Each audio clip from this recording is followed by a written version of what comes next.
ready, Papas.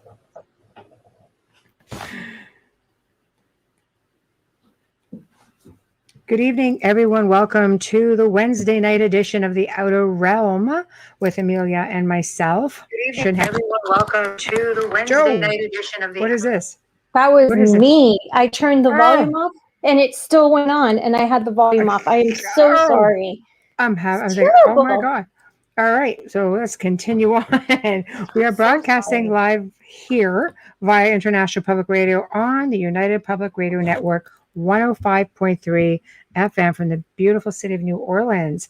This evening segment and every evening segment is sponsored by the amazing folks over at Folgers Coffee. Huge thank you to Folgers and a whole lot of love coming your way. Tonight, we welcome a very first-time guest, Dolly Safran. I really hope you say she's going to have to correct me on that because I just sound like a meathead trying to say it and not knowing. Anyway, she's going to be debuting her story for the very first time here on the Outer Realm with all of us on being an abductee, contactee, and experiencer. And what a story it is, let me tell you. She will be joined by her dear friend and our returning guest, Mr. Preston Dennett, who's actually writing a book on her story. So be prepared for an amazing journey that both of them will share with us as we move along tonight.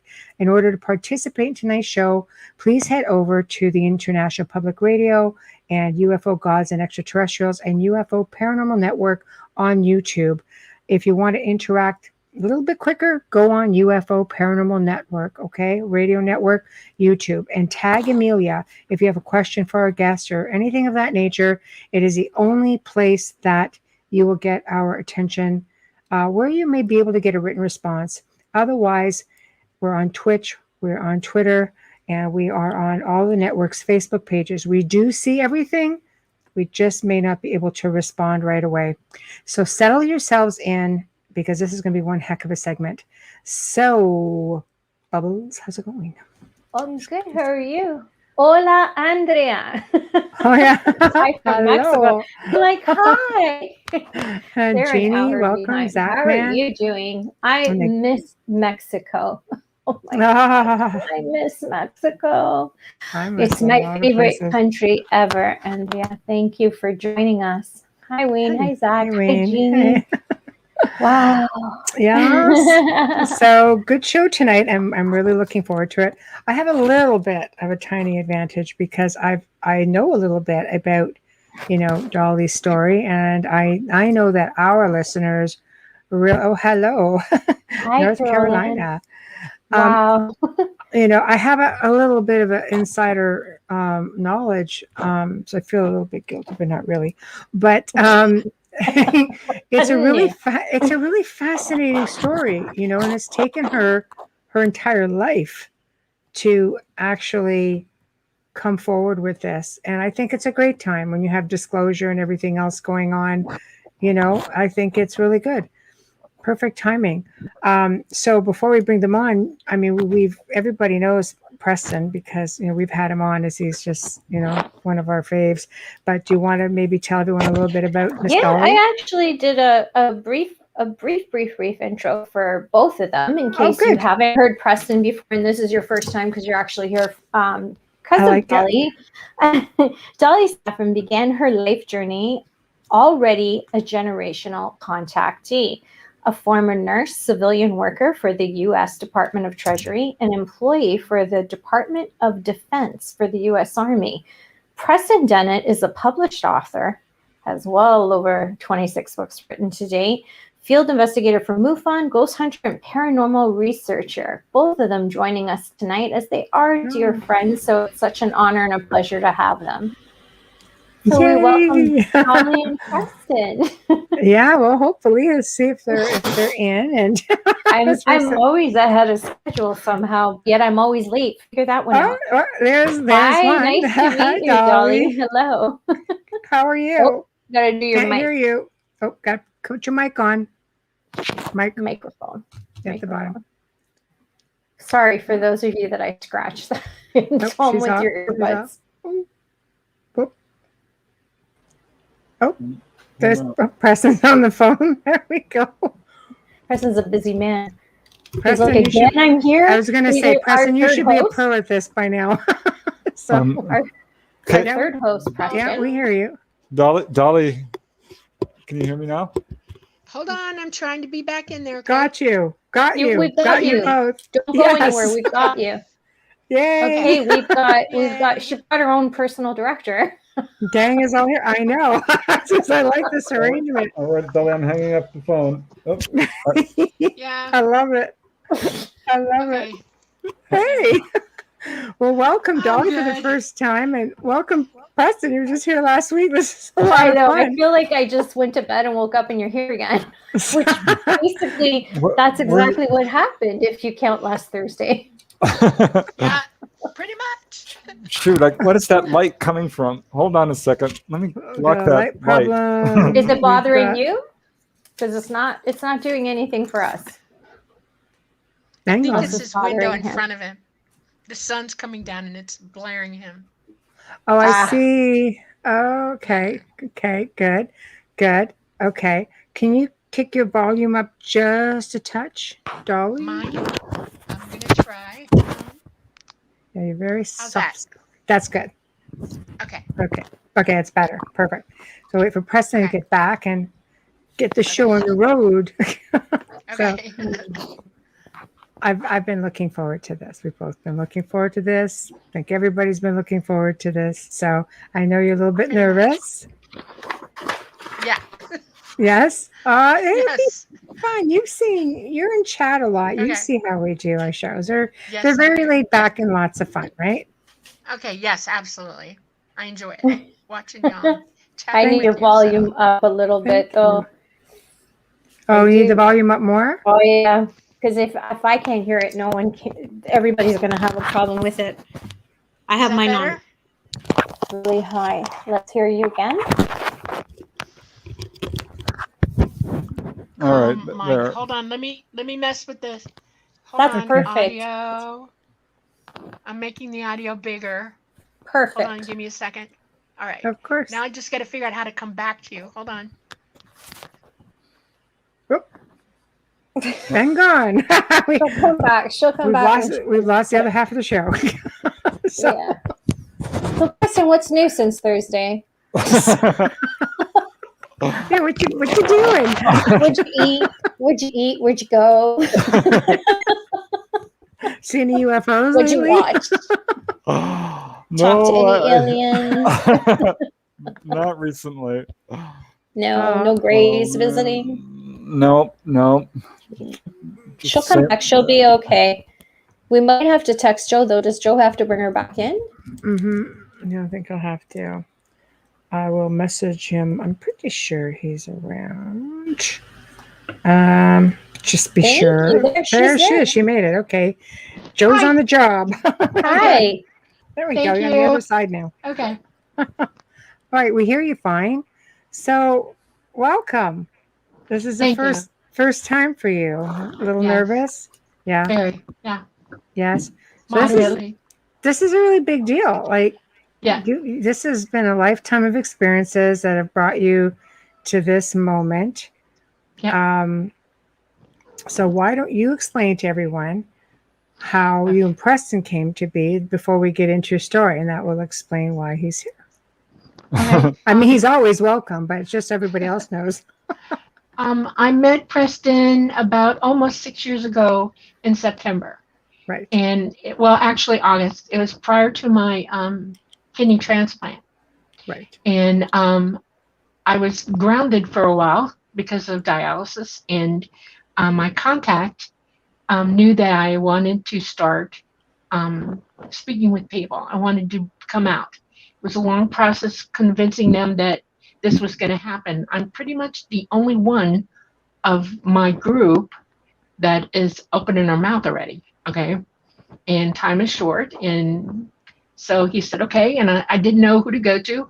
I never watched television. I don't read UFO books or anything. I was too busy living it. And he suggested I go to YouTube and look up Preston. So I found Preston, an old thing on healing. He had longer hair and he was younger. And I saw it and I thought, okay. I was impressed with what I was hearing, and I knew he was with MUFON. And I waited about a week or so, and then I called him. And he's like the easiest human being on the earth to talk to. And we just fell into, yappity yappity, and that's how I met Preston. Aww. Literally. Yeah. Yeah, I remember it vividly. And so it's your job, Preston, basically to put this together in a story. Exactly. Yeah. And I was pretty excited because at first I didn't quite realize how different Dolly's story is from a lot of people. Right. Pretty much everything she said I've heard from other people, but it's all been piecemeal. Right. Whereas Dolly has a complete narrative. She really remembers more than anyone else I've ever spoken with. Mm-hmm. But yeah, it took me a while to realize just what was going on with her. She does have a chapter in one of my books, Mm-hmm. Onboard UFO Encounters. And she's admitted freely, I haven't told you everything. And she was right. She sure hadn't. Right. So this is an adventure. It's the next part of your journey. Yes. So I know you've sent a few pictures. We'll tackle it in the second part of the show because I really want to concentrate right now on your story. So Preston, feel free to jump in, at whatever point, because I mean you guys have this ongoing support system, and you've been doing this together for the last few years. So we'll just sort of cut in here and there. So why don't we start from the beginning? Okay. When I'll give you my very first memory, and I was about 10 months old. Wow. And I was laying in my crib in my room. We were in living off of Biscayne Boulevard. We had just got to Miami, and my parents were looking for a place for us to live. My dad was being detached to Homestead Air Force Base, and we lived right off of Key Biscayne. We could see the water from their apartment. Mm-hmm. And we were up high. We were about 4 stories up. And we had those metal levelers on the windows in the house, in the apartment. And I was in my crib, and I was trying to nap, I think. And I saw this huge bright light coming through in broad daylight. I mean, brighter than I've ever, when you're a baby, you see a light, you go, whoa, look at that. Mm-hmm. And all of a sudden I started levitating. I started leaving my crib. And by the time I started getting to the top of the rail, I freaked out. And I flipped in midair and tried to go back down. I mean, I was desperately trying to go back down. It scared the hell out of me. And that's the last thing I remember of that. And that stuck in my head. It was so traumatic, it never left my mind, never. Wow, that's crazy. And you're generational, right? You make mention in your bio that you're a generational. Can you explain to everybody what side of that your family this comes from and how you got to luck out? It's my father is the person. We think my mom might have had contact, but she totally rejected everything. Right. My dad was a teenager with his brother in Wisconsin, and they were near one of the big forest preserves there, north of Stevens Point, near the lake. Right. And they were cooking a turkey that they had just killed from the farm, and they were camping out. The dummies didn't gut it. They didn't get the packet out of it, and it exploded and all over them. And they ran to the lake, and they were washing off, and took the turkey with them to clean it up and then gut it so they could finish cooking it. And across the lake, they saw a light, and they were staring at it. And my dad said it got bigger and bigger and bigger, and it shot across the lake at them. It came over the top of their heads, and before my dad knew what was happening, he was frozen on the spot. He could not move his body at all, looking up. He saw a big blue light hit him, and he said he got taken up. His brother, he doesn't know what happened to his brother at all. He was up there for maybe 2 or 3 hours, and my dad, extremely intelligent person, and he said he had long conversations with him, and they told him he was going to have to pay attention to what he wanted to do most in life. They kind of guided him. He was already trying to be an architect at that age. He could draw anything, and that's what he did. He became an architect, but he did it vis-a-vis the hard school of my father was dyslexic. He could not go to school and learn that way, and he taught himself. Wow. He's the only architect in the state of Florida and most of the United States who passed all the state boards without going to college. Jeez. Wow. Yeah. Fantastic. Yeah. Wow. He was in the military. He became an Airborne Ranger. He was in First Company, Korea. That's where he started at, 1950. And he met my mother in 1951 and they got married. They lived all over the place. My mom never got pregnant, though. 6 years. She was 16 when they got married.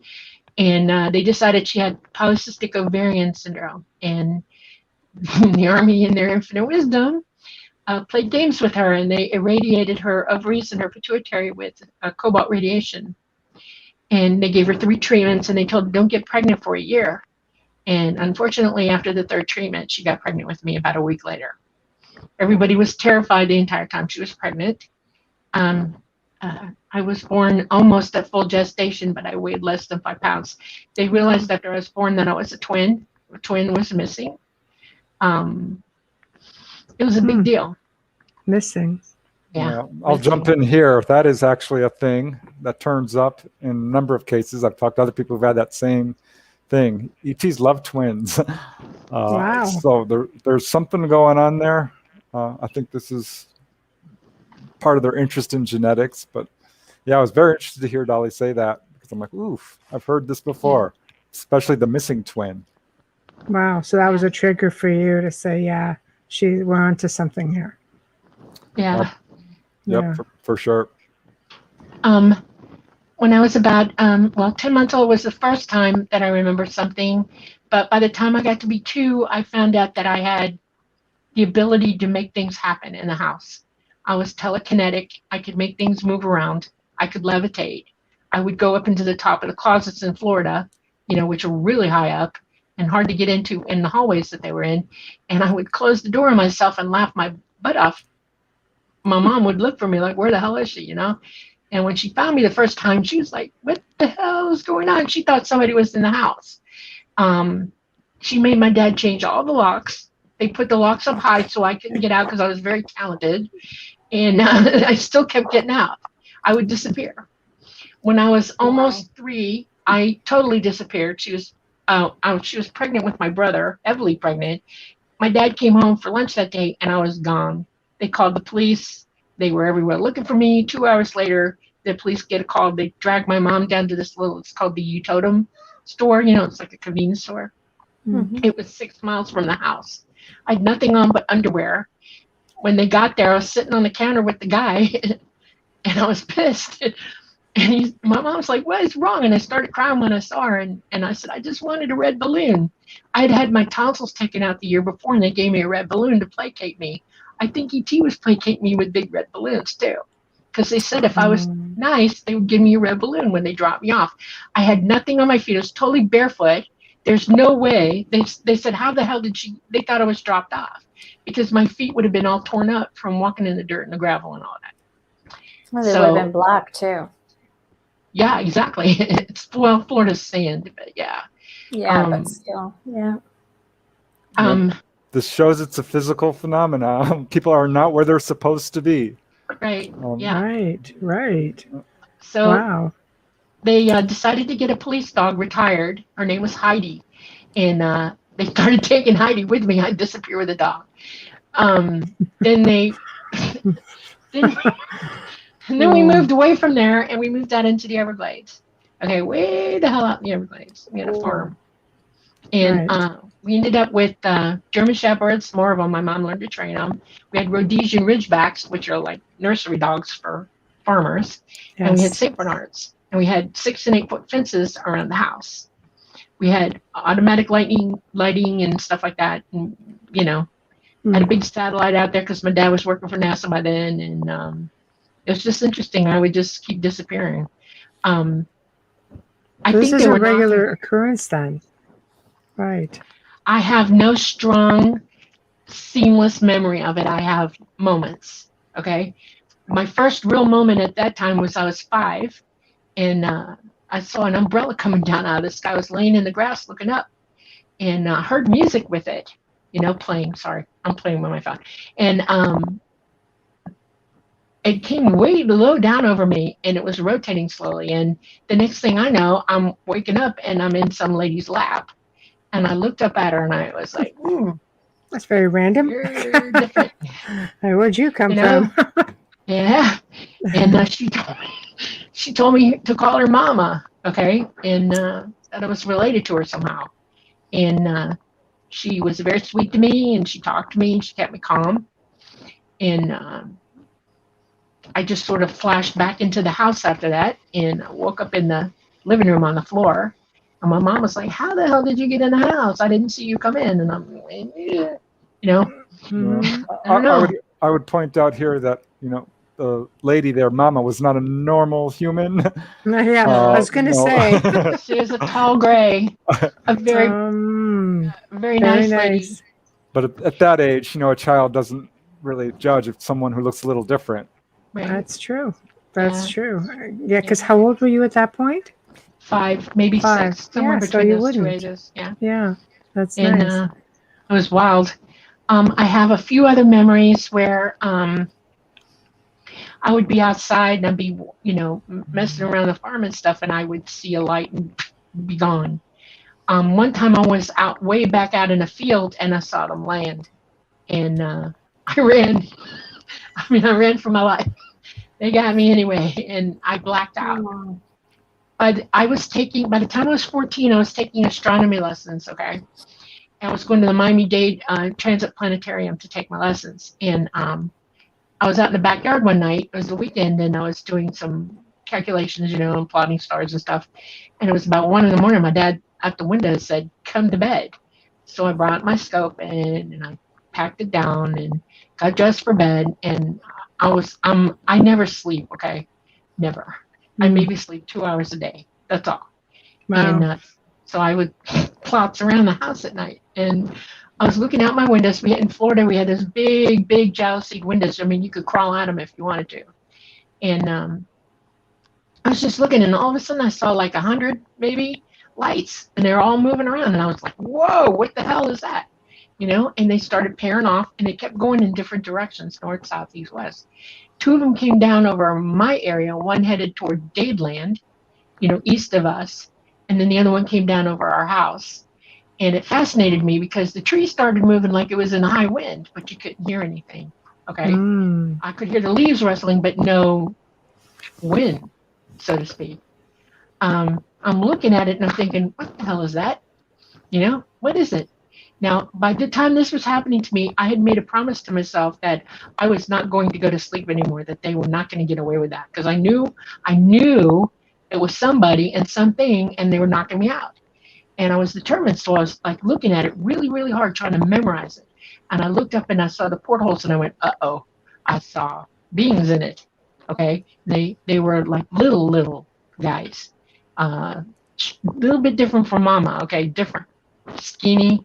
They looked surreal to me. And I was like, oh no. I thought, okay, dive under the bed at this point, run away. That's what kids do. Sure. And I was going to go under the bed, and this big blue white light hit me hard. Just shocked me, and I passed out. I woke up again 2-3 hours later on the floor with not the same jammies on. They were inside out and backwards. And I'm just laying there going, The cleanup crew really needs to work on that. So, Yeah, and I can hear my mom in the kitchen. Military people get up early in the morning, 3:30, 4 o'clock. She was cooking breakfast for my dad. And I thought, okay, I'm going to go clean up. And I got in the shower, and I took a bath, and I put on my own clothes.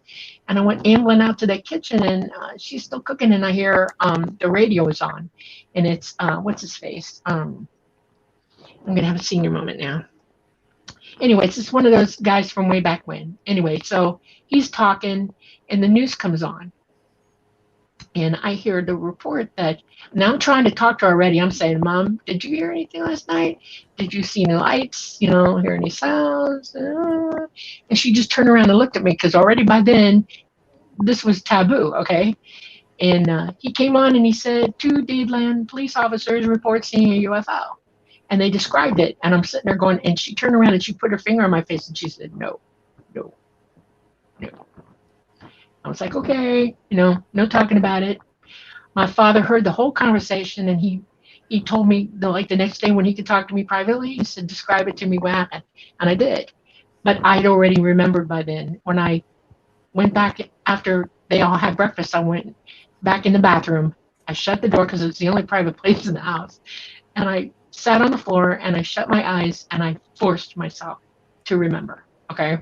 I went back over every inch second of it, and I started. Recall was really slow. It came in snatches. Okay. Mm-hmm. By that afternoon, I had the whole thing. Okay. And I realized that I was busier than I thought. I was going to school with these people, and I was leaving the planet. And I was totally freaked out. It took me about a week. My dad had to talk me into being calm about it. I was just completely freaked out. My best friend that Monday after this all happened grabbed me in the hallway and said, "You're not going to believe what we saw." I'm like, "What'd you see?" They were out on a date with her older cousin, and she said, "We got swooped by a UFO." They were near Dayland Mall. I'm like, "Really? Seriously?" She said, "It swooped the car." And I said, "What do you mean by that?" She said, "It came down and went right over the top of their heads doing Mach 9. I said, "Don't talk about it, Marine, because you're going to go to hell. They will never leave you alone. They'll think you're crazy. Shut up." So we kept it to ourselves. Okay. It was after that I started getting mental. I don't know how to describe this. When somebody's knocking on your door mentally and they're trying to get your attention, mm-hmm. You can hear them talking in your head. And it was a male, and he was telling me, "I'm coming to get you. Be ready." And I didn't know what that meant. I just knew, oh yeah, it's going to happen. And so I mentally prepared for it, I guess. And they came and got me. And when I got up, they took me to the room where there is the control room, where the pilots are. Mm-hmm. And they introduced me to the ship. And it's AI. It's alive. The ship is alive. It exists. And I didn't understand it at the time, but he told me that I was going to get to know him, and, everything was good. They already knew from working with me before without me really realizing that I wanted to fly. I had already made that decision about a year before without realizing it, and that they had already started working with me. And I had to be outfitted, so to speak. I have an implant in the top of my hand, my right hand, and it helps me do what I do. And I had to be tested out. They rigorously tested me out. I had to learn to acutely remote view, and I have a sort of an eidetic memory, and I was utilizing that as well. Mm-hmm. The years before that, I had been going to a place, another world, I guess, planet, and it had lower gravity than Earth, and had trees that make ours look like sticks. And we had a pavilion in one of the trees. It was huge, and all the girls were there. And further off in the forests, there was another tree with a pavilion in it, and they had boys learning over there. And I took all kinds of different classes. I learned morality, I learned philosophy, I learned mathematics, physics, mm-hmm. I learned propulsion, stuff like that. I have a very extensive, I learned astronomy, that kind of thing. It's probably why I liked astronomy so much as a kid and wanted to be an astronomer, to be honest with you. Mm-hmm. My brother was gaga goo over it. And we both, that's one of our loves. Mm-hmm. As things went by, I was going more and more often. They'd come in to get me like 2 or 3 times a week, every other day or so. And I'd be gone for hours. And then I realized that I was gone longer than I was actually gone. In other words, it hit me that I could be gone a couple of days and still come back within minutes of going. And so they were somehow putting me back in time. I don't know how to explain that. It's like when you go with them and you go interdimensional, you leave space-time here as it exists. You go out. And they move in and out of dimensional space. That's how they travel long distances. That's how they do it. Okay. Mm-hmm. They physically travel hundreds of light years away, but they do it interdimensionally and go in and out of it. That's why the ships have to be so intelligent and operate the way that they do, because they work with the pilot. They become one in mind, and the pilot's running the ship and all that systems and everything. And then the pilot is actually coordinating the jump. It's a psychic thing. You don't just write it down on paper and push a bunch of dials. It's all your psychic ability to remote view and take yourself through a dimension into a space that you're mentally going through psychically. It's a lot of learning. Okay, it's a lot. None of their systems are anything like you'll ever see on this planet. Nobody can even come close to that technology. It just doesn't exist here, and it won't. And then you have government trying to do this reverse engineering, and right. But how can you if it's alive? They don't have the they haven't mastered AI. Yeah, they don't even have the elements. They don't exist on this planet. They don't have the ability to create, combine or manufacture what they need to run it in there. They do use a type of nuclear, but it's a very small scale, and it's elements that we don't have here. It's interesting. I would say interesting is an interesting word. I would go back. I would just go back a little bit and mention that when Dolly had that experience at age 14, that first one that really woke her up, there were multiple people who saw UFOs. There was a police officer near her who had a major experience, and her friend as well, which I think the ETs do on purpose to sort of provide evidence that, like, you're not losing your mind. Other people are having this experience. And I've definitely heard other people talk about how they are taught throughout their childhood and learn a wide variety of things. So it's really interesting to hear Dolly describing that same thing, as well as, psychic development. I've talked to people who've learned telekinesis and levitation sounds fantastic, but I just wrote an article about that. There are a number of I don't like that word, experiencers who have experienced levitation. So to hear Dolly say, "Oh yeah, that happened to me," I'm like, "What? You didn't tell me that." Yeah, that's. I didn't sign up for this. Yeah, I find it interesting though. A class on morality. Yes. Why, knowing what you know now, why would morality be such a thing? Because they are wide open psychic. They hear everything that's in your head. Every level of your consciousness is wide open to them and to each other. Their society has no government. They are a group of entities or peoples. And we're going to say people from here on out because I don't see them as anything else but people. Okay, who communicate instantaneously with one another. And when one knows it, everybody does. And they work together as one unit. They're collective. Kinda. Only it's not. They're very scientific.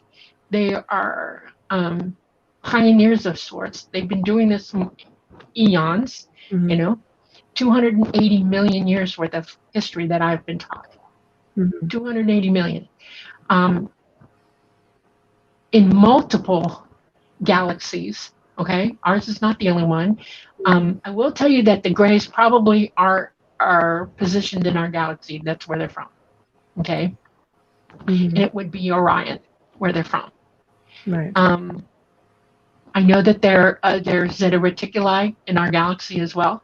Nobody comes from Andromeda. Andromeda is already screwed, and it's already coming in contact with us. You don't realize it, but it's already happening, and we are on a collision course with them, and it's not going to stop. For them, it's almost a matter of time in their thinking. We're looking at thousands and thousands of years in the future, but we're already plasma talk. The dust in space is already touching Andromeda. They're touching us. So yeah, they're very, very good at what they do. They seed and plant different worlds, and they spread their society, their civilization far and wide. We are their children. And we are the children of many of them. We have many different types of people who live here, many different ethnicities. We're all human beings as well as they are. We're the human genotype. but we express out genetically differently. We dial up differently. We're just different colors and different sizes and shapes. Okay. When you look at the ET community at large, that's the same thing going on. You'll see some that are 13 feet tall and look like little, mantids. Okay. Right. You see some that have, they look like cats. Some look like dogs, like raw. Okay. For real raw. Okay. Mm-hmm. Some have gray skin, some have bluish skin, some are 3 feet tall, and some are 8 feet tall, and taller than that, 15. But they're all the human genotype, and they all express DNA exactly like we do. It just dials up differently. Mm-hmm. Okay. In the course of understanding how they think and what they know about one another, you can't lie. Lying is impossible. If you lie, they know it, and their society has become very moral as a result. Mm-hmm. And they don't treat each other the way we do. When I was being raised, if I did something wrong, I would get the dead face, like, hey, look at me. And I would evil eye, parental eye, yeah. Yeah, and I'm like, what did Right. I just do? I did something wrong, and they give me a chance to figure it out. And then I had to figure out how to alter my behavior and make amends, or, I had to work on myself that way. It is natural for me to do that now. I don't, if I do something, I make a faux pas, even here, because I judge nobody, okay? Right. We're all together. We're all one, okay? All of us. We exist in real time somewhere else in source, okay? We are physically manifest in this particular construct, okay? This dimension. We are in the third and the fourth dimension. Someone sliding around between the two. In our physical space, there are 11 other dimensions, or 12 total. Mm-hmm. Okay? Every single galaxy space, physical space, has 12 dimensions in it. Now, there are multiple paradigms going on because there are alt dimensions within dimensions, or not outside the side. There are also alt galaxies with alt dimensions in them. It is an ongoing forever thing, and there's really no way to know how many are here. Mm-hmm. You manifest in more than one dimension at the same time. In source, you're operating a whole bunch of different ways, okay? You only know what's going on with this one. Right. Okay? Right.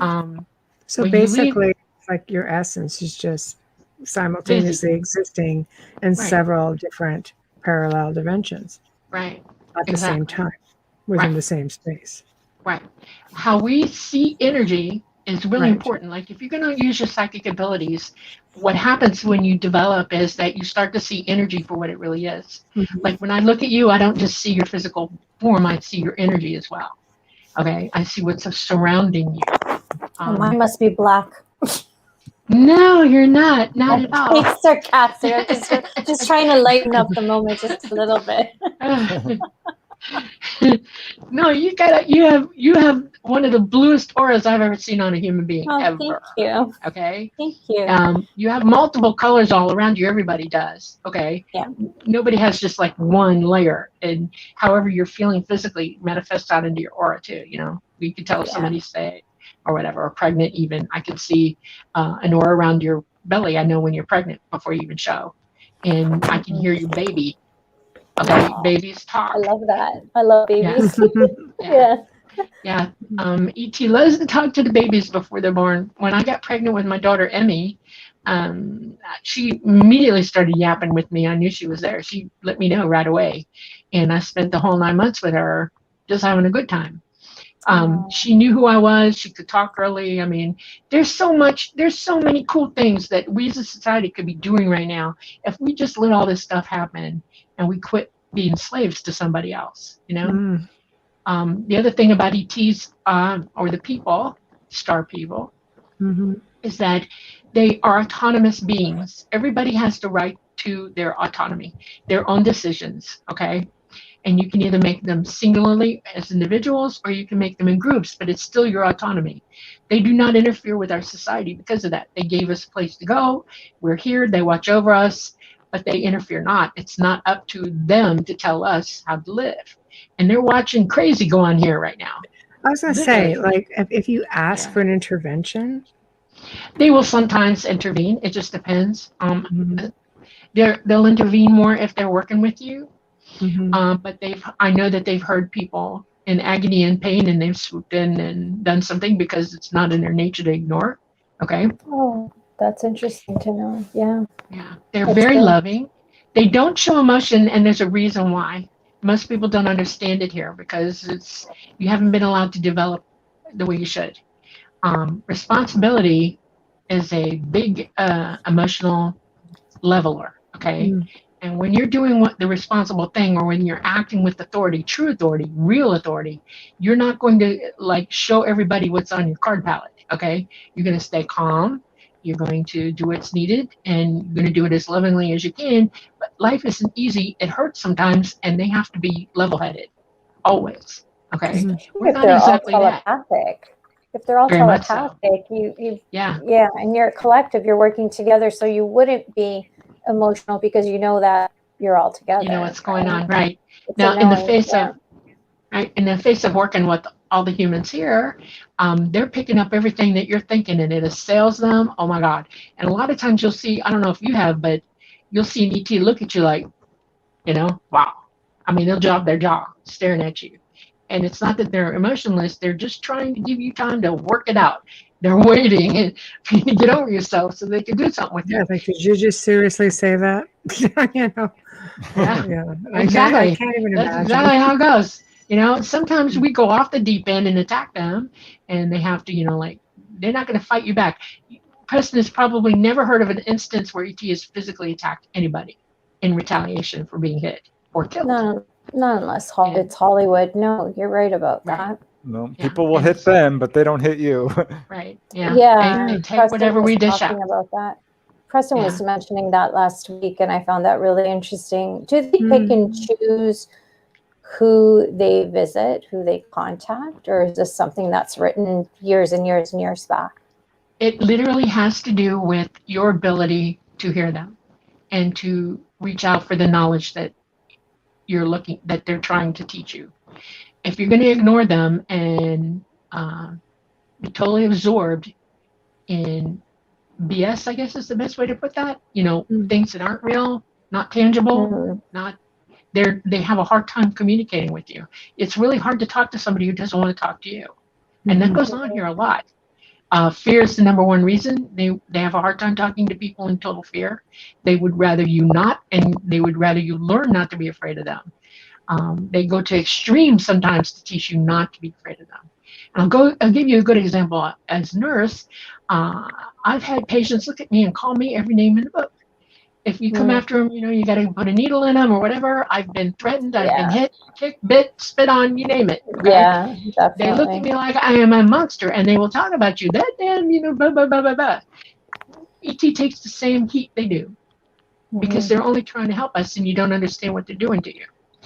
After they've worked with you for a while, some people get it, and they start to pick up the psychic connection, and they start to hear it, and it changes their whole perspective of contact, and they let them wake up a little bit more here and there, and they try to let you completely wake up. That's the goal. They want everybody on this planet to wake up. They want us all to reach out. They want us all to use our own ability to hear the truth. Okay? They want us to seek knowledge. They want us to know what the hell's going on. Really know. You can't believe gossip. You can't believe people who have ulterior motives. Okay? They're just never going to tell you the truth. We all have example A of that right now. Okay? So the message that I give everybody that I talk to is literally, you want to wake up, you got a third eye in there, you got a pineal gland, and that's your telephone call to them. Okay? That's your telephone call to everybody else on this planet. People talk about being psychic all the time. Oh, I knew that song was going to be on, or I was thinking about you and you called me. That's your psychic ability right there. And you can develop it even as late as 60 years of age.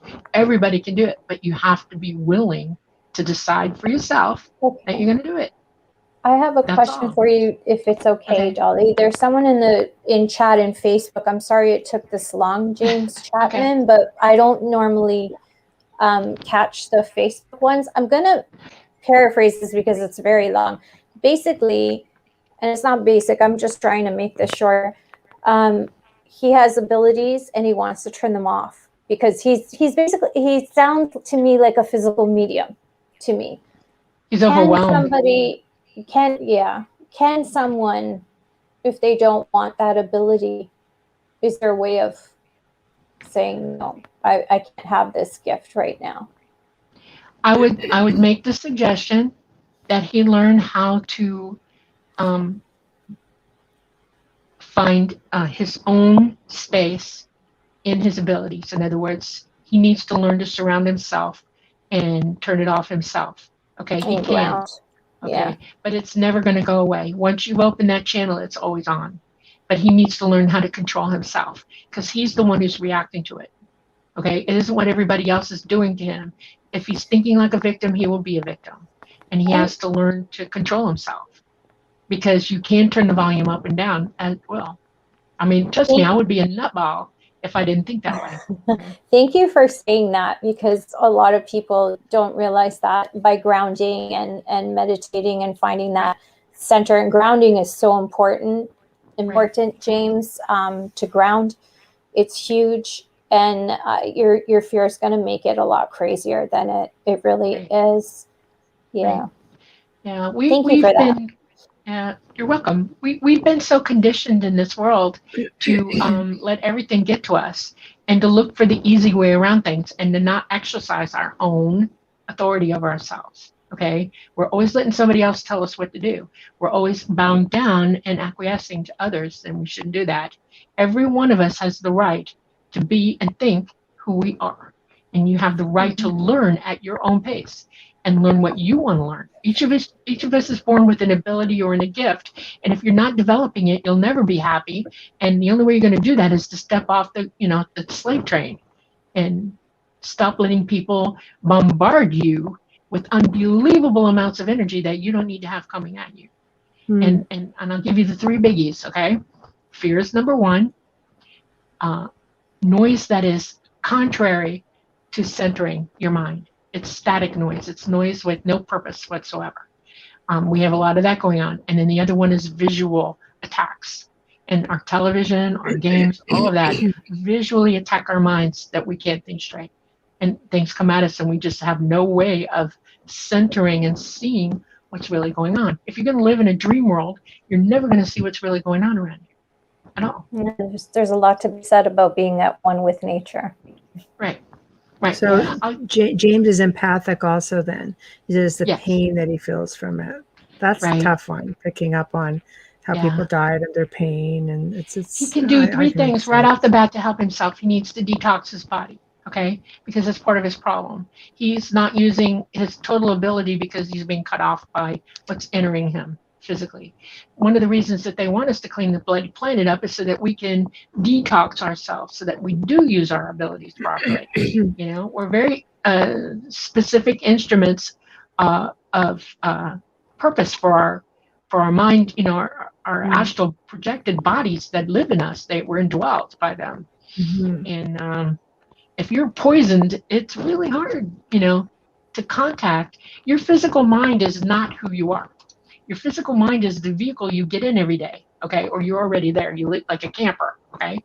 Your astral mind is the mind that's projected from source, where we all live, okay? It can't communicate with your brain if your brain is messed up and the connection's being totally destroyed by pollution and all kinds of stupid stuff. Bad language, bad water, bad air, you name it. It can really mess up the telephone call that you're trying to make to yourself. That's what it means to wake up. So I suggest everybody, get with the program and clean up. It is very important. I am a conservationist. They are conservationists. They don't overuse anything. I mean, the suits that you see them wearing, it's one-use suit. It's totally destroyed after that. And it's made out of materials that are recycled back into other suits. Okay? They don't do laundry, period. Okay? It's not of importance. What are some of the signs that people can look for in awakening if they feel like, oh, I think I am? But what are clear signs? Smack you on the head signs, because that's the kind of generation we have today. Okay, the first one is your ability to sense when things are about to happen. Okay, you get the, the hair stands up on the back of your neck. You get that feeling in your gut. Your brain's going, this is not quite right. Okay, that's when you need to pay the most attention to what's around you. You need to stop, be very quiet, center, look, critically look, quietly look at what's really happening to you. Missing time is another biggie, big one. Having lights and then animals suddenly do weird things around you. Okay. Most experiences are animal attractors. You want to know why? Because they can hear us thinking. They know we're safe, and they will come to us for help. We are their first. Oh, I'm in trouble. I know you. You got a sign over your head. There it is. Okay. Right. Here I am. Help me. That's another thing. If animals start talking to you all the time, you're an experiencer. You're learning how to be. One of the most important things that people don't understand is that ETs are not artificial experiencers of any kind. Yes, they travel and craft, but they mostly live on very, very beautiful, very natural places. And they experience nature just like we do. They are elementals. That's where we get it from. That is bred into us. They experience nature as if they can feel it. You know that, okay? You understand that the water that you touch has been experiencing happy things or bad things. And you won't drink bad water, but you'll drink good water, okay? You know the difference. It's innate ability talking to you. You know when you walk into an area of forest and whether it's healthy or not, and whether it needs help. I was just in Arizona and Nevada, and all I wanted to do was go buy seeds and plant trees. I was like, oh my God, what are people doing? This is pretty, but it's not. Fix this. They cut it all down. Oh my God. They changed the essence of where they live. It's not a healthy thing to be doing to yourself. They're using water that doesn't belong to them. They've got to cut a river in and doing weird things with it, and they just changed the whole, everything. They're cutting down the Amazon. They're cutting down. I mean, it's a nightmare. It's affecting all the animals. I would underline everything Dolly's saying. Every experiencer I've talked to is huge connection to animals. They're all environmentalists. They're all super psychic. I mean, this is definitely, I think, a pattern that's really strong with experiencers. I hear it over and over and over again, and hearing Dolly's animal stories are just mind-blowing because it's just amazing to me how strong she is with this connection. And I'm like, yep, heard this before, heard it a million times. It's definitely a question I always ask people now, like, how are you with animals? I think animals in nature, like I hate seeing trees get cut down. It hurts my soul, I don't like to see that at all. It. Absolutely. Their energy changes drastically and you pick it up. You can't help it. It's an assault. Always try to heal them first. Exactly. One of the most interesting things for me about Dolly's story is something I've heard from a number of people, but not to the extent that Dolly has talked about it, which is being taken to the control room, sat in the chair, and taught how to fly the craft.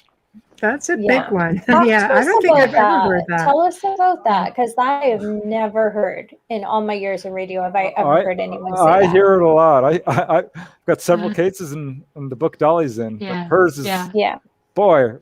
Go Dolly. As an Airborne Ranger, my father was also a glider pilot. And he loved to fly, and he worked for NASA. We know lots of astronauts and pilots, and so I've flown in everything you could possibly imagine. Okay, I want to fly. Exciting. Okay? I love flying. So when I got taken to the control room, they let me sit in the seat, and they have different controls for different situations. Okay, a pilot that's going interdimensional uses different abilities and control type things than a regular. Somebody's been given a joystick to fly, but they gave it to me, and I was like, "Oh, where are we going?" They said, "Well, just come on, let's go." And they told me, he kind of pointed. He opened the screen, so we call them drop. It's drop screen, but they open the walls. You can see right through them. And he said, "We're going to go see something." And I said, "Okay, where are we going?" And he's like, "Well, let's go see some planets." Okay, and we headed out, and I got to see Saturn first. For some reason, Saturn's a big deal, and I think it has to do with the rings, the moons, and the way gravity works. in this configuration for this particular planet. It's also tilt. Okay, Saturn's not exactly like everything else. It tilts. Okay. Mm-hmm. And I wanted to go so bad. And when I saw it and I got there, he said, we're going to go through the rings. But it was very specific. I had to pick the right path. And he made me look at it. He made me critically eyeball it and see what I was looking at and go above and below and see what the topography of each of those rings was. Some of them were dust and it was safe to fly through them. And there were spaces in between some of them that had nothing in them, just clear space. And I got to go in and out of the rings a few times. And I was hooked. That was it. I was done. Bake me now, and I'm done. And then they took me to the moon, and I got to see the moon. I went all the way around it. I got to see everything there, and we did a landing. And we were sitting down, and everybody got quiet, and they're all looking at me like they're waiting for me to say something. And I realized they were looking for me to give them permission to let me. I wanted to go. It was me. I had to decide. They weren't going to tell me I was going to do this. I had to decide. Okay. Mm-hmm. And I did. I was like, okay, I'm ready. Let's do it. I'm good. I want to fly. And that meant I had to agree to do everything I was taught and to learn it the best I could. And there's a lot involved with that. And you give up a lot, but then what you gain from it is incredible. Mm-hmm. I think it's a really huge amount of trust that they're giving you. Yes. Yeah. Well, that's really impressive. Some of us learn our lessons well, and I was one of those kids. Preston's like that. He has that ability. Okay, you probably want to fly. I'm ready. Yeah. Let's do it. I've talked to other people who've had this. Jay Gardner. He talked about they took him to Saturn. This happened to Leo Sprinkle. This happened to Ray Fowler. They're very prominent investigators. This is not unusual. I mean, it may sound fantastic, but this happens over and over and over again to experiencers. Mm-hmm. Yeah. Anybody wants to go sit in the seat, they will let you. They'll take you on a tour of the whole thing. They'll let you just pick where you want to go on board, and they'll let you walk around. This is trust building for them as well as for us. This is how they bring experiencers out of the fear mode and realize that they're giving you the keys to the kingdom. They're showing you that they're trustworthy and that they don't want you to fear them in any way, shape, or form. And they do that by showing you absolute love, period. Okay. So what do you say to people who have, and this is a question that I've asked Preston also, what do you say to people who end up with all these horrific tales? Is it their own fear, or is it what is up with all these medical examinations? Is it like their lab rat story? Like, I've been probed. Well, they'll probe your dog too if they're trying to get their temperature. And I don't mean to be sounding insensitive, but maybe is there something more to this? It's a huge, I don't want to say story. It's not really a story. It's what's happening to our lives right now. Our magnetic poles are on excursion, and our magnetosphere is down. And we are being hit by gamma radiation that is causing cancer, it's causing asthma, it is causing our minds to be mixed up and mental issues starting with people. It causes our DNA to break down, and we are physically under attack by this. And the physical examinations are literally them keeping up with us and helping us every step of the way to keep us from going completely down, if they can help us ultimately. Okay. I imagine especially their contactees or their people. Right. If you're, I know a couple people who had cancer that were absolutely cured of it, and they're not a contactee. And I've asked the question, how come? And it's because, why not? Why would we let this person suffer like that? Some people they can't help, and that's karma. I know that there are issues with karma. I have karma, but I've been helped my whole life with things that I have. I took a big hit from my mother's radiation. I have had thyroid cancer, I've had breast cancer. I had a pheochromocytoma that they absolutely healed outright. Had to, it would have killed me. I've had injuries you wouldn't believe. I've had just things happen to me. I tore my rotator cuff, and I already had a broken ankle when I did it, and I was miserable, and they healed it overnight. It's like, no, you can't have this. And they fixed it. Go ahead. No, sorry. Thank you, Dolly. How do your doctors react when they see you one day because they're treating you for a broken ankle, and then all of a sudden she's walking. There's nothing wrong. I Yeah. don't need to come in for a checkup. I've had so many doctors freak out. Okay, I mean just freak the hell out because I'm a super healer. I heal very fast. And when my neck was broken, I didn't wear the What? Say it again. Yeah, I broke my neck. It's not when you're talking about a broken ankle here. Broken neck, and you're here to tell us about it. Hold on a second. Can you see it? Wait a minute. Can you see my neck? See the scar? Yes. Yeah. I've never known of anyone to survive a broken neck. It's pretty damn bad too. It zigzagged. It slid. The bone slid sideways, and it totally Z'd my spine. And I didn't know. It was bad. They thought I was going to be paralyzed for real. They haloed me as fast as I could, and I was told flat out I was probably never going to walk again. And the surgeon told me afterwards that somebody was operating with him, that he did not. There's no way he did what he did. And I only wore the collar for about 4 days. I hated it, and I took it off. And they stitch it all back together, and then they roll your skin, and then they staple that. And I pulled off the staples out after a week, and I was just walking around without the collar. And I went to see him at 3 weeks or 4 weeks, and I walked in the door, and he went into shock. It's like, oh, you have the collar off. What are you doing? And he floor scoped me at that point because he thought I damaged myself. Yeah. I'm fused. I should not be able to move my neck properly, and I can go down, and I can go to the sides, and I can go all the way back. And I'm fused. That's insanity. Yeah, he doesn't know how I'm doing it. We have a really good question in the chat room from Wayne Mellows. Could the bad experiences actually be something that is carried out by various governments hiding as alien in order to push the fear of the being contacted by the true ETs? Yes, absolutely. Sorry. Bam. The government does. That's a good government question. does pull people into experimental hell, and they make them think they're being attacked by ETs. It's part of a big thing. And I'm very careful when I hear people talking, because I want to try to hear which way this experience is really happening. And then I will tap you. I don't go into your head as a courtesy, because nobody here is used to it, and it's kind of an invasion of your privacy, and I won't do it. But some people, when they're talking to me about their experiences, I will tap them at that point and try to hear what's coming out of their head and see what they're seeing, and when they talk about it. And yes, I have seen that people are being attacked by the government, black ops.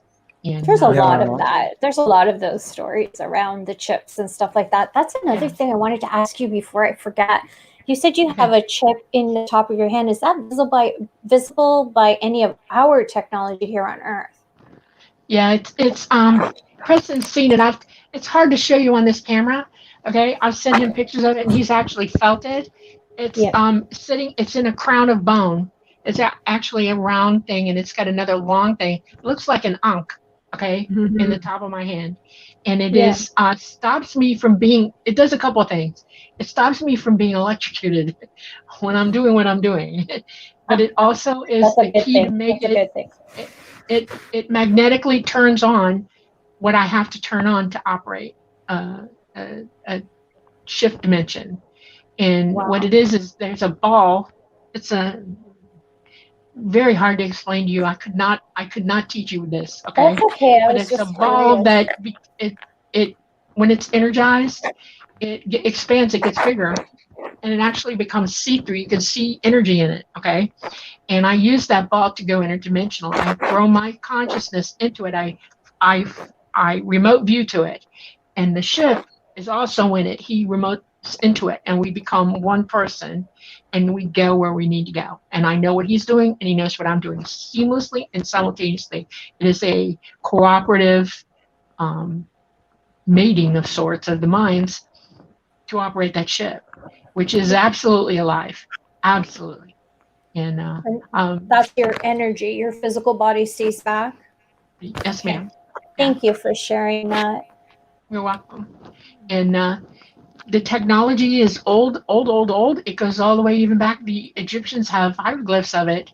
I've pointed that out to Preston. I've shown him where every hieroglyph is that absolutely points to how that operates. Okay.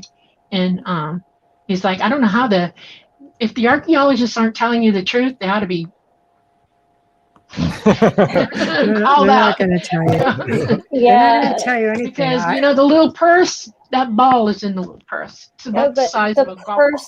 the purse that funds those archaeologists comes from the elite, and that's a whole other show.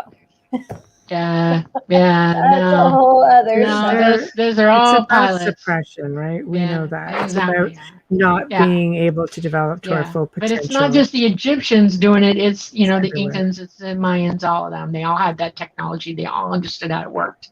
They had pilots even for them. How did we lose that technology, and why? Because Does some anybody know? idiot, they decided to make slaves out of us.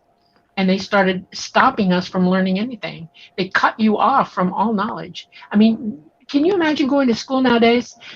When my daughter was in school, I didn't helicopter pilot, but I wanted to be around her, when she was in school. So I substituted taught, and I drove a school bus for a while too. And I was shocked at what they don't learn. Yeah. I mean, it's repetitive, stupid, and boring, And you don't learn anything in school. Sorry, I volunteered almost 30 hours a week. Oh my God.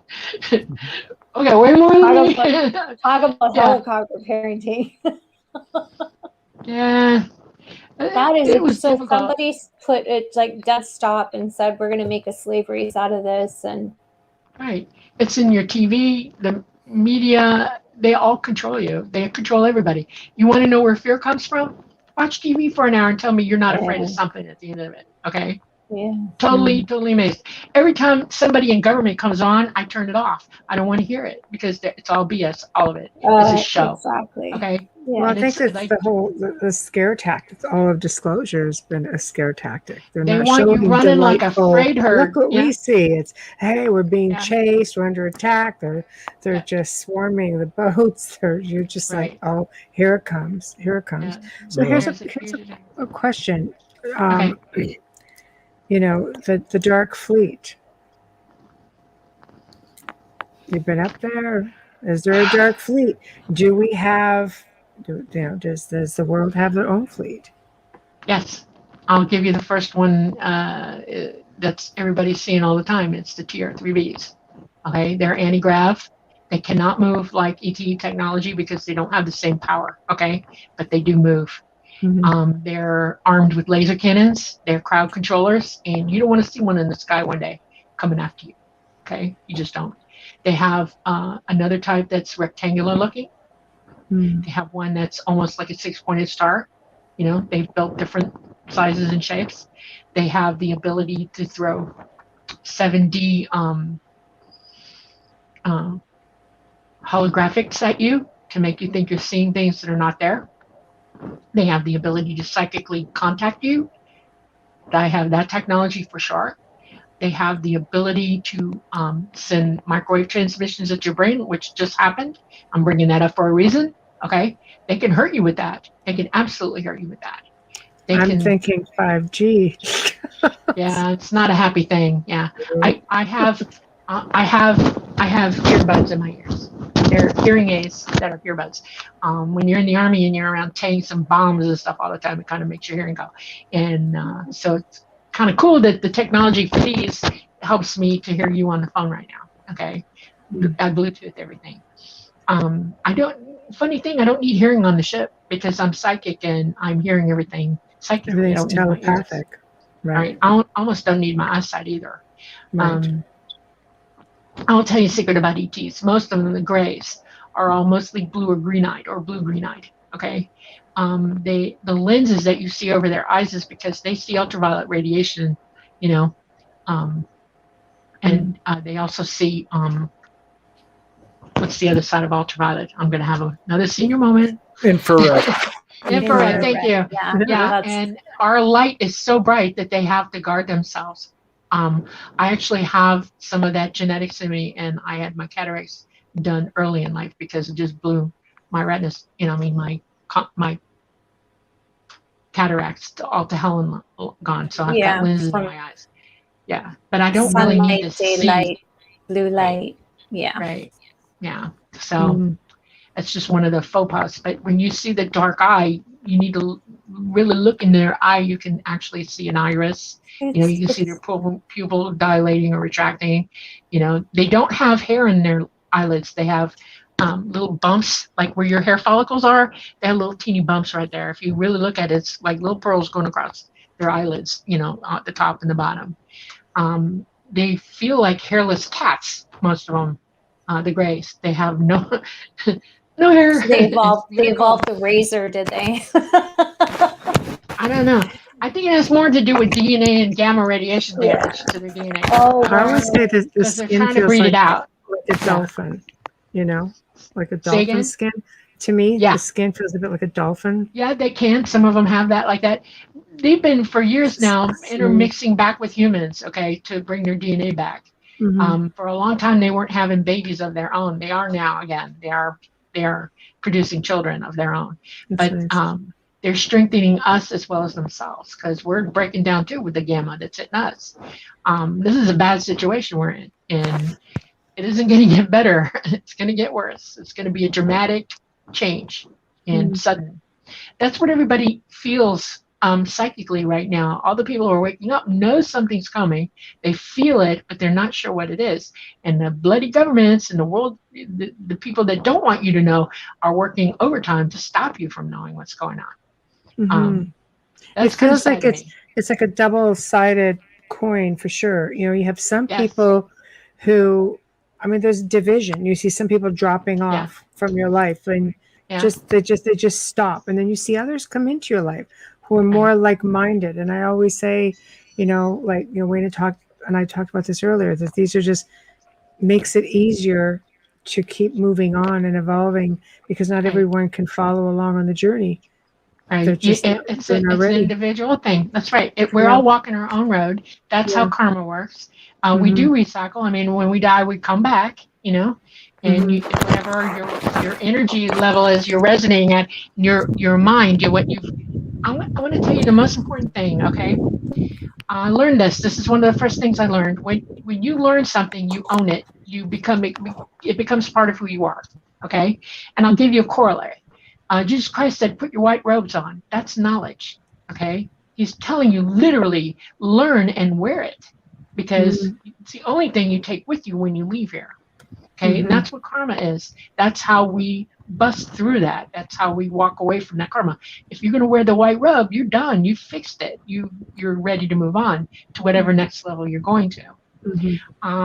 It is sad because there are people walking blind right now who have no clue that they can actually do that they'll feel better, be happier, and move up, but it's them that has to do it. Every individual in existence has to learn this way. That's why we come here. This is the reason. Physical in source, we don't learn the same lessons in source that we do in a physical realm. That's why there are physical realms. This is how the universe operates. They send us out, we learn what we got to learn, and we take it back. And we're ready to evolve higher up even from there. There are higher realms than that. And it's just a process. That's all it is. It's simple. What's the simplest explanation is a lot of times the right one, and this is the right one. I promise you. Life is hard. Life is painful. Life is fun. Life is happiness and joy. Okay, we have a lot of all of that operating. Okay? That's difficult because we're very conditioned from very early on through, religion and education. Right. I know. Right. I know. Jesus Christ was an anointed master. Okay, there are many of them, and he was exceptional when he was here. He was trying very, very hard for people to hear the truth. Okay, and they even bastardized a lot of what he said too, and made us believe that God was a guy with a big stick and he'd throw you into hell. Okay. Something about those 10 Commandments, Yeah, this is a good important point Dolly's making, because ETs don't have religion like we do. No. They believe. They believe. How do I put this? The universe is the all mind to them. Everything is known in the universe. Okay, and it can talk to you. You can have a relationship with it. You can download from it. All knowledge is always there. Everything you say and do is added into that. All of it. They're huge current sheets of electromagnetism, and they record everything you say and do, and have done so from the beginning of time, whatever that is. Okay. Well, it's interesting that you say that, because I think the perfect experiment into this universal collective is saying a word that you haven't heard in a millennia. Like, let's say the word swell. All of a sudden, everybody you know in that week is saying swell.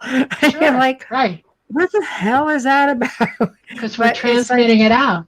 I know. Yeah, right. It's just like putting out that intention, or that one word, or an event, and all of a sudden you just, it's just a random thing. Right. But there's an organization that I love. It's the Worldwide Consciousness Group. Okay, and every weekend they spend an hour or 2 hours in consciousness with one another, spreading the message, the truth. Okay, and they put huge amounts of positive intention into it, and I participate every weekend. Why not? Okay, and in my mind, you can move mountains with that kind of ability. Okay, if we all did it at the same time, this earth would turn on a dime, literally. Okay, you would see things suddenly just stop being bad. You would see people not able to lie anymore to you, okay, or anybody else. It would be phenomenal what we could do with that. And the horror to me, this is the hard part for me to live with every day, is that I know what it's like to live in a society with that. I know what we could be doing, and I wish it for here so bad. Okay, every day. I wish it for here. I intend for it to be here, because we deserve to be the beings that we could be. We deserve it. Full potential. Sponsor time. Sponsor time, and then I've got a quick question for you from the chat room, because poor Wayne's been waiting there for this one. Okay. Thank you. Okay. You are listening to The Outer Realm with Michelle Desrochers and myself, Amelia Pisano. Tonight we have two amazing guests with us. We have the amazing Dolly Safran, and we hope she's going to be reoccurring, just like our other guest tonight, Preston Dennett, literally with us just the last show, because we love him that much. We do. It's been an amazing night talking about contactees and aliens. And if you haven't heard us and you're just tuning in now, don't worry. The archive will be up later. We are UFO Paranormal Radio. We are also God's UFOs, extraterrestrials, something like that, paranormal, United Paranormal Talk Radio. Something like that, uprntalkradio.com. There are so many. We are most importantly coming to you live from New Orleans, 105.3 FM, and the best of the best. Folgers Coffee is our sponsor. Thank you so much, Folgers, for sponsoring us fully every Wednesday and Thursday night. Wow, I get lost on all of those paranormal pages that we have. But anyways, Wayne asked earlier on, Dolly, does the electric lighting here bother their eyes too, or is it just sunlight? Yeah, it does. If you have like fluorescent lighting, it's going to eat them. They don't like it. They'll wear their lenses.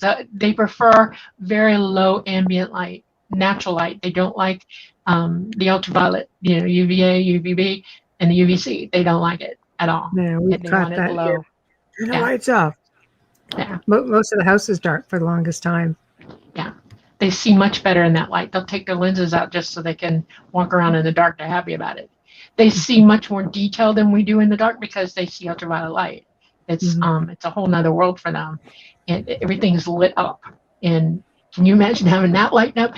Remember that movie Avatar where they had all that ultraviolet light and they could see it at night? Well, it's like that for them naturally. They don't need phosphorescence to do it. Yeah. They see it. It would be like wearing night vision during kind of sort of only in color. Definitely painful. That's painful. Wow. So what you've spent a good part of your life with these beings, and they seem exceptional just from personal experiences, but what do they say about the future? What is it they want us to understand? Because apparently we don't get it. There's a little bit of a language thing going on or something. You've been made to react a certain way right now because your fear is very handy to the world governments. The 1% the elite that think that they know more than anybody else and they're better than anybody else has been for the last 80 years preparing to go underground. They have underground facilities all over the planet. They think they're going to survive what's coming. It's a 16,000 year cycle. We have scientists here and teachers here who are teaching this, and they're being shut up. They're being denied to give that information out. We're in a cycle right now where our sun is heating up. It's going to be a very, very active, unfortunate sun season for us right now. And we're starting to throw CMEs, significant CMEs, in that while our magnetosphere is down, a Class C CME could fry every electrical component on this planet in a second, 10 feet deep, 10 miles deep into the ground. And they know one's coming that's going to do that. And it's coming soon. And if you're going to talk about going back to the Stone Age, here you go. And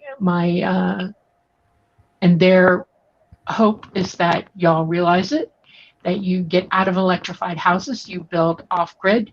Okay, don't worry about solar, learn how to do it the hard way, because you are going to go back to the Stone Age. And if you live in a house with electricity in it, it will burn straight to the ground, period. Okay, this has happened before, many times. Go ahead. No. I'm sorry. How do they feel about you talking to us about all of this? This is something that they want Dolly's to disclosure. Yeah. Yeah. How do I feel about Dolly's disclosure? I'm very passionate about it. This is my autonomy here. Okay, this is my need. I'm human, just like you are. I may have some extra stuff going on. I'm a hybrid. Okay, but I am very much human, just like you. I live here. I breathe the same air, and you are my people. Okay, we're all people together, and I love who we are, and I see our potential. And I'll be damned if we all go through this stupid, ignorant, and shocked when it hits. Okay, it's not fair. It's not right. And yes, they know I'm very passionate about it. And yes, they've watched me get more passionate in the last 10 years of my life. So much so that I'm here now talking to you. I'm not going to stop. I am watched. I have surveillance 24/7 in my life. And I think it's hysterical, and I don't care. Go ahead, make my day. Don't care. Y'all, so this is just kind of like a bit of a shot. Like I just went and told the world. So there. Yeah, no, they know it's coming. They've been listening to me. They know it's going to come out today. Some interesting things are going on around me because of it. Yeah. And, you know, it's I watched it happen when we went to the UFO MegaCon together. The surveillance came right up to our little B&B there.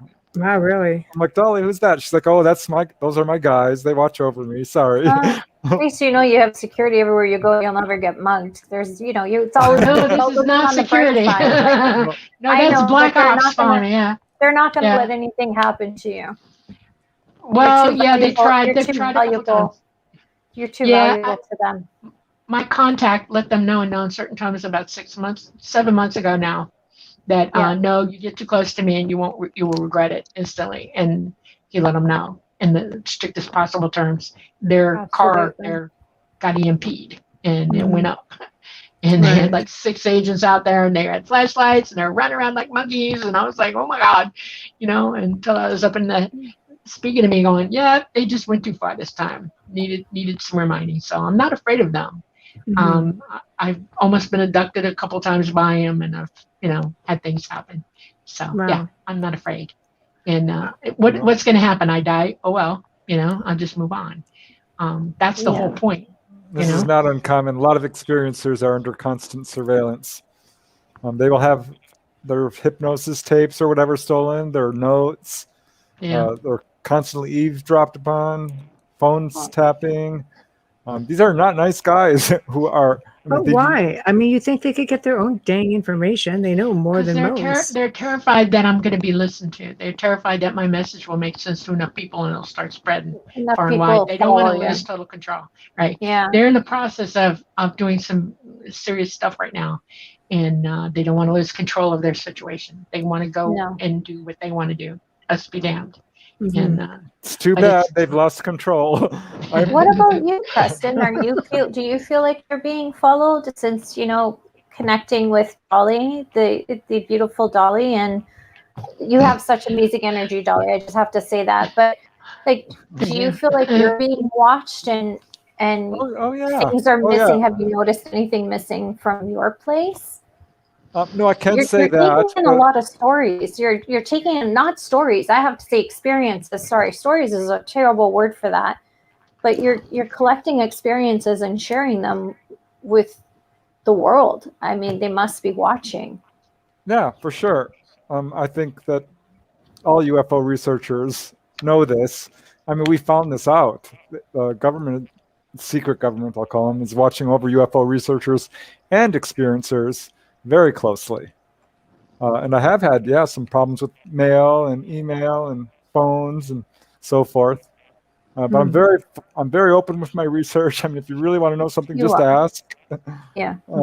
I've got nothing to hide. And I don't think these guys are going to get away with it. You cannot hide the truth. You cannot control this situation. They think they're in control. They're not. Not really. We all, like I said, we're all autonomous. If you're waking up, you're going to hear the truth regardless of what they try to do to you. Okay. And it's up to you from that moment on how you're going to go with it. And there are plenty of people who know the truth. Trust me, if you hear the word prepper, that these are people who absolutely understand what's going on and they have prepared. Okay. They want to be around. And it's just the way it is. One of the things that my father did when I was growing up is he worked for the government, and my father was an architect, and he actually helped design and build a lot of the underground facilities that we're talking about. I know a lot about them. And one of the most famous engineers at NASA, Cooper, actually, my dad and him, they wanted to see how they were going to work together, and Disney World was being built, and my dad and B.D. Cooper designed the entire underground at Disney World together. And then when they found out they were going to do good together, they went on further from there. It is a convoluted, exhausting amount of what's the word I'm looking for? Nobody knowing what's going on, but plenty of people knowing what's going on. And the amount of disinformation and hanky-panky and all the stupid stuff that they got going on, it's like, and they're out of control with it now. I mean, they're off the dial, and they're starting stuff all around us. And I mean, look at COVID. This is not a joke. This was designed to mess with us, okay? And then ain't over yet.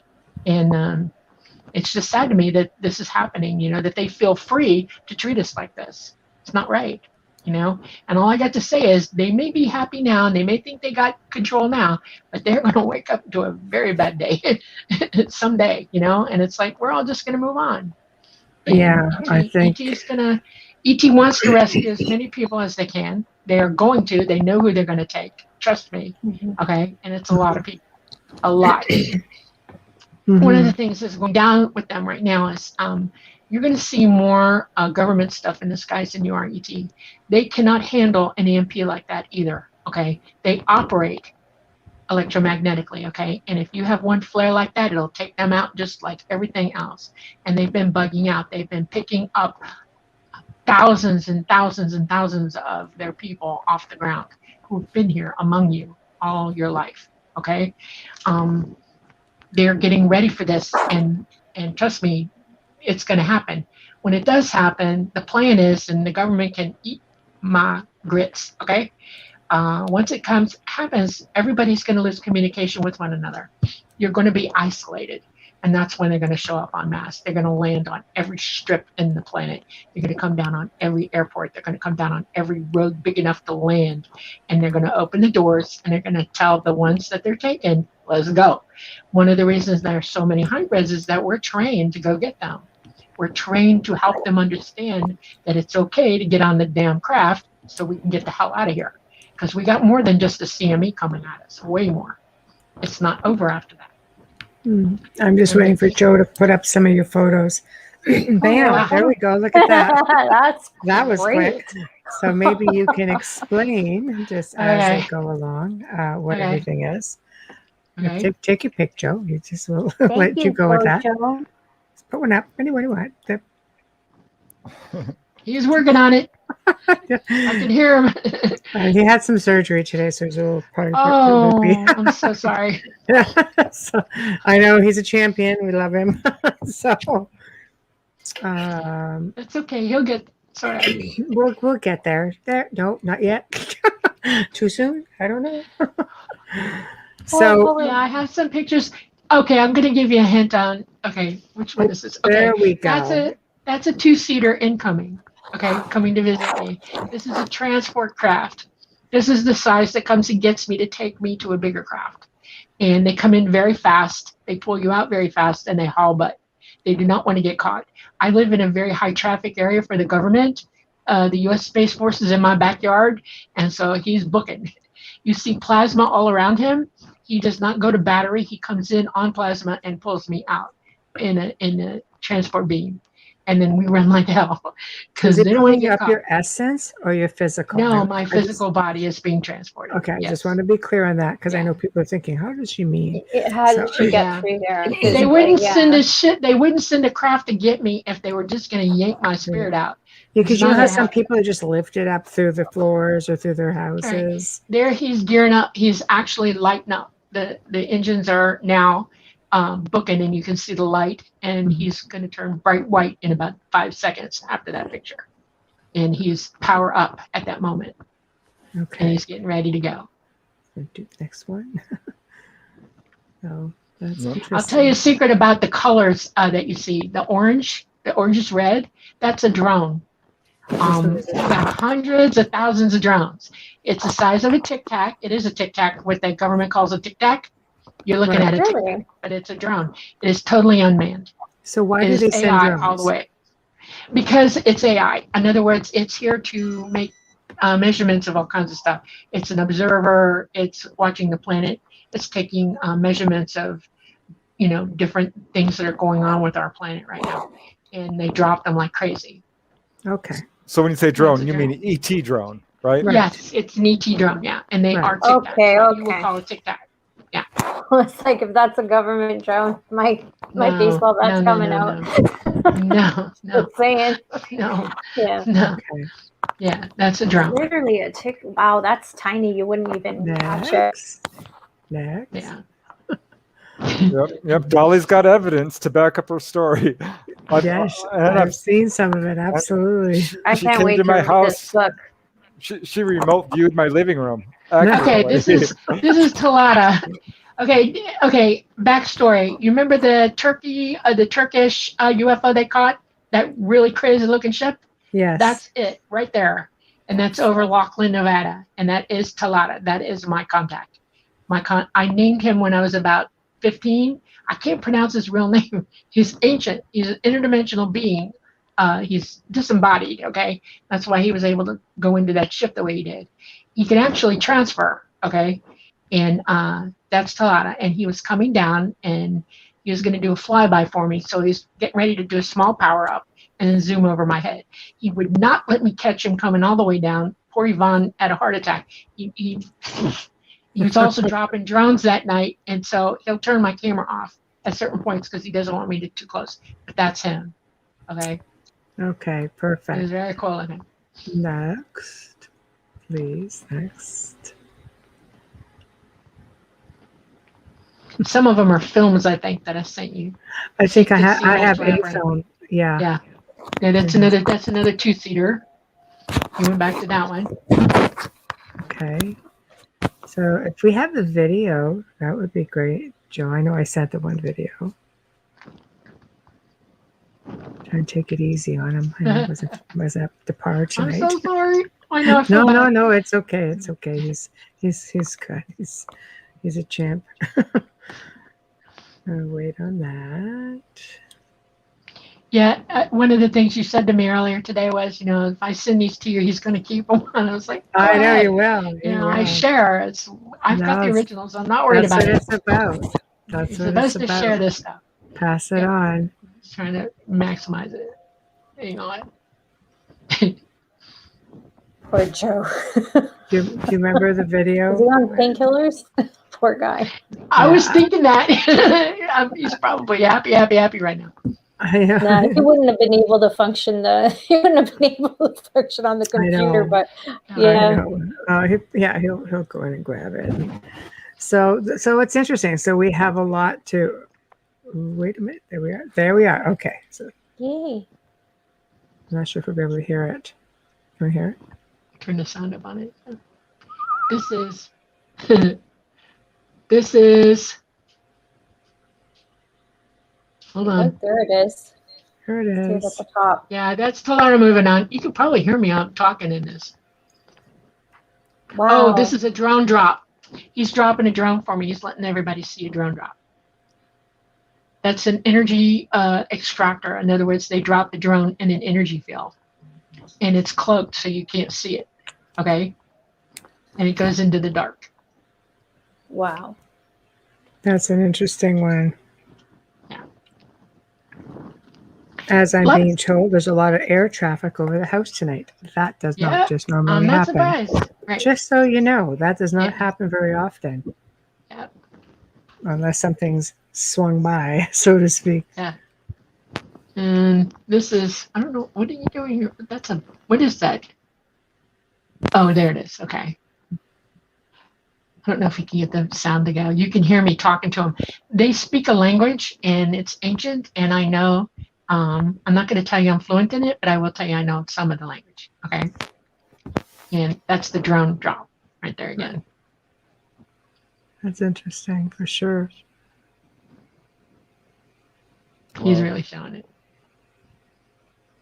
Wow. So if you're just listening and you're not watching them, you need to get to YouTube so that you can see this. If you go to Dolly Safran on YouTube, all my videos, a lot of my videos are there.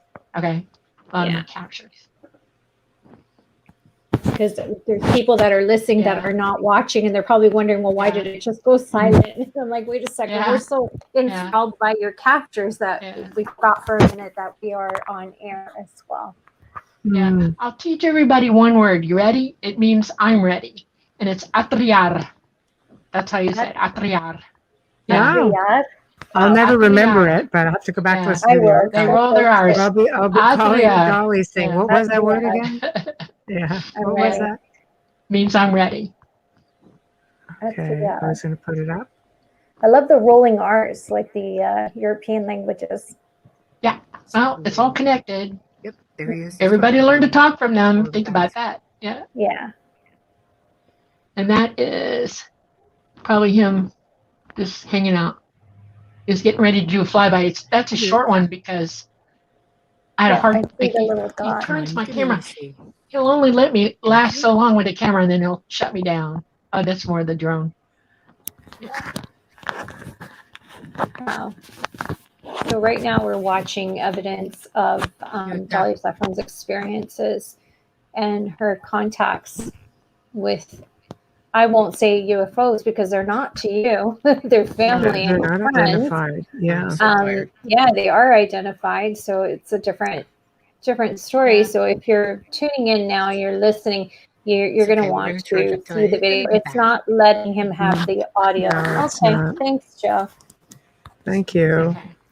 Yep. There he is. He's dropping drones. It's one of the guys. We had the audio. Yeah, that was me talking. Yeah. Yeah. That was fascinating. Thank you for sharing that.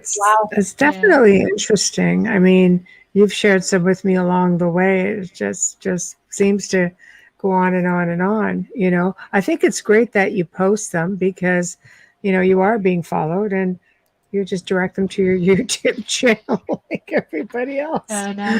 You know, I'll tell you a secret. I drive Preston crazy because when he's taping me for his book, I don't speak in the right syntax because I will, when I'm talking about being with them, I talk with them like I'll say us and them, and he doesn't understand who I'm accusing of what. Okay. It's like ET is us to me. Us, we're ET. Okay. And then I'll say them that's here. Okay. And it drives him nuts. He has a hard time with me. He's like, which one are you talking about? You know, I'm like, But it's true. It's just it is family, right? Definitely. It is family. Yeah, many experiencers will say that. They feel very close to their contacts. friends, family. I hear it all the time. Mhm. Particularly people who've gone, far with their experiences. It can start out scary for a lot of You people. get over it real fast, right? I think it's about understanding, right? Having an understanding of who what's are. really happening, right? If you're going to go to the doctor and you got to have your appendix come out, you're going to expect a whole bunch of weird things happening to you. And if you have no clue what's about to happen to you, it's terrifying. Okay, but you have loving people around you who guide you through it and explain this is going to happen, that's going to happen, it's going to be okay, you're going to be fine, you'll be all right. Okay, don't be afraid. We're not here to hurt you. I think it's the whole lurking thing. They're coming around at night. You're in your safe, where you deem to be your safe zone. It's your boudoir. It's your bedroom. You should be able to lay there in peace. Instead, you've got this little bubble-headed guy going here. Like it's a little bit unnerving. I want you all to promise me. Everybody in the sound of my voice, please take this advice, okay? If you wake up and you got 3 little ETs or 2 of them standing there looking at you, start the conversation right there. Don't be afraid. Say, hey, hi, say hi. They will talk right to you. They will go, they're going to talk to us, okay? Things aren't going to be thrown. Feet aren't going to come out of nowhere and kick the crap out of them. I mean, they're going to be like, whoa, I'll talk to you, no problem. Hell, they'll pet you. Are you kidding? They will give you anything you want. I've popped off and said, it's slumber time. It's like, no. That's no. No, it is. It's freaky. Yeah, people decide whether they want to communicate with them or not. Well, just some nights you're just like, oh my God, really? Yeah, I know. Remember, they're talking to your whole self. So sometimes when people are like, oh no, I didn't ask for this. On some level, you did.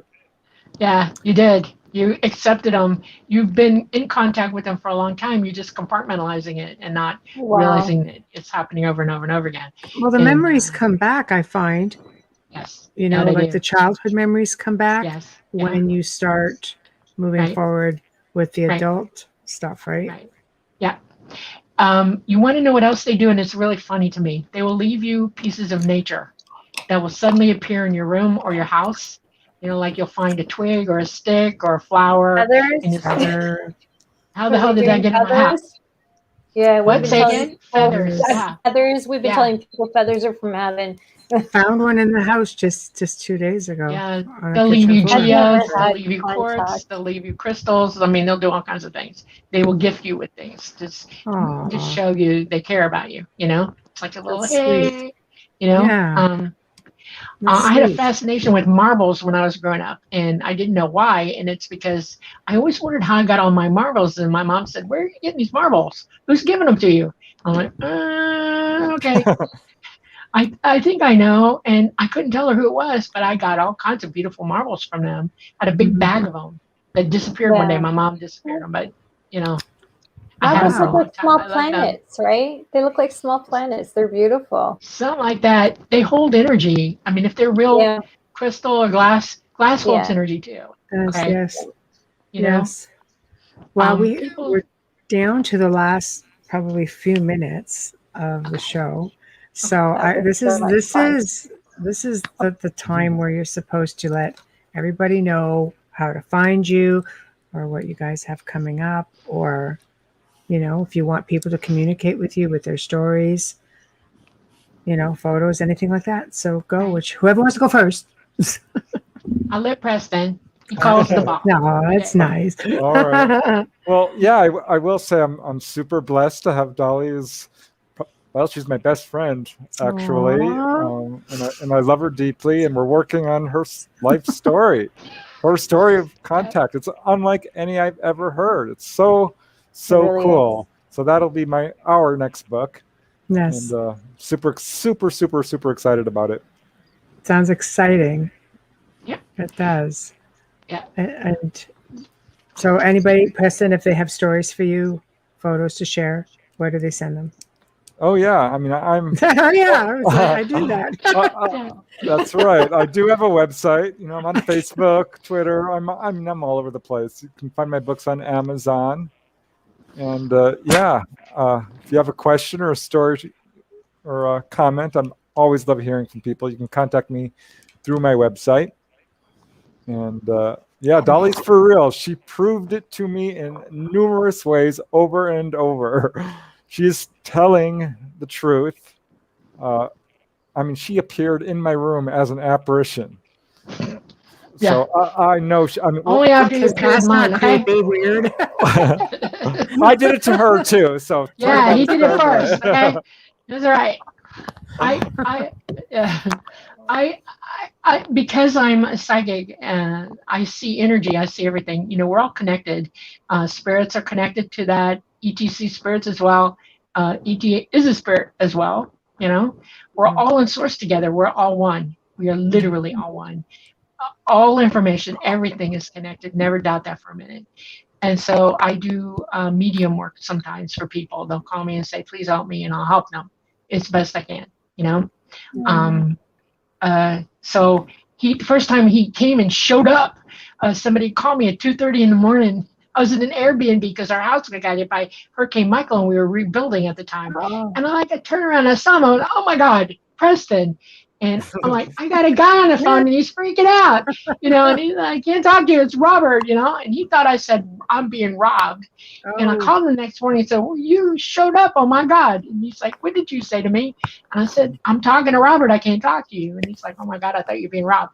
And then I decided, you know, he showed up out of the middle of nowhere. No, let me know. Nothing. So I paid him back.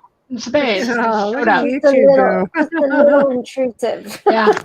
And if you don't listen to me, I'll stomp his floor so he hears it, okay? I'll really let him have it. Yeah. Well, I think you guys are adorable. Just putting that out there. So, well, thank you for choosing our show to debut your story. I'm thrilled that you did it. It's been an incredible journey. I have a feeling it's going to be a lot more interesting of a journey now that you're out of the closet, so to speak, and Preston better have his pen handy because I have a feeling the experiences are just going to grow and evolve. And they seem to just keep evolving. And I think it's just going to snowball from this point on now that it's out there. So. Are you ready, Preston? Absolutely. I'm ready. Yep. I sure am. I think so. I can tell not so much. It's like, I don't know. Let's wait and see. I love you guys. Oh, you're amazing. I love you too. I'll tell you one last thing, okay, before I say goodbye. As ET taught me who Preston was, they also led me to you, just so you know.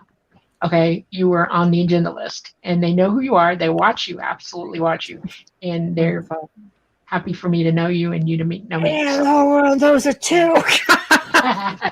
Thank you, Dolly. I think you're out of the closet, whether you like it or not, Michelle. Thanks. It's done now. All right. Shh, don't be listening to everything Dolly says. Okay, my friends. I love you both. Thank you.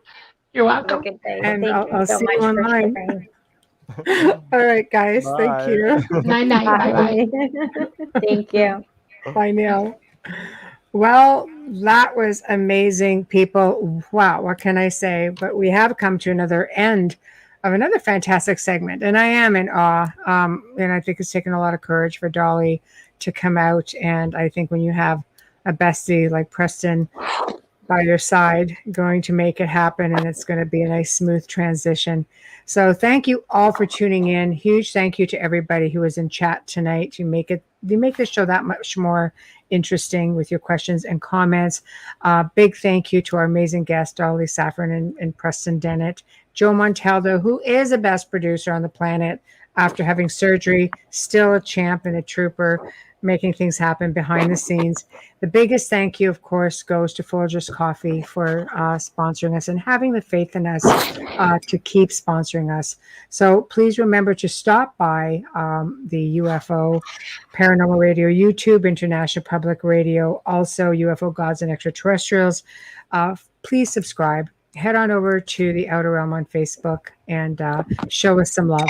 If you'd like to communicate with us, please, the Outer Realm Contact at gmail.com. That's the Outer Realm Contact at gmail.com. Tomorrow night, 2 more amazing guests, and they're also repeat guests, Dr. Kathleen Ann Ball and Mr. Sean Williamson. And they're going to be touching on their collaboration of Templar research, focusing on symbols and esoteric backgrounds, which that's right up many people's alley, but certainly mine. So until tomorrow, we bid you a good night and thank you for tuning in.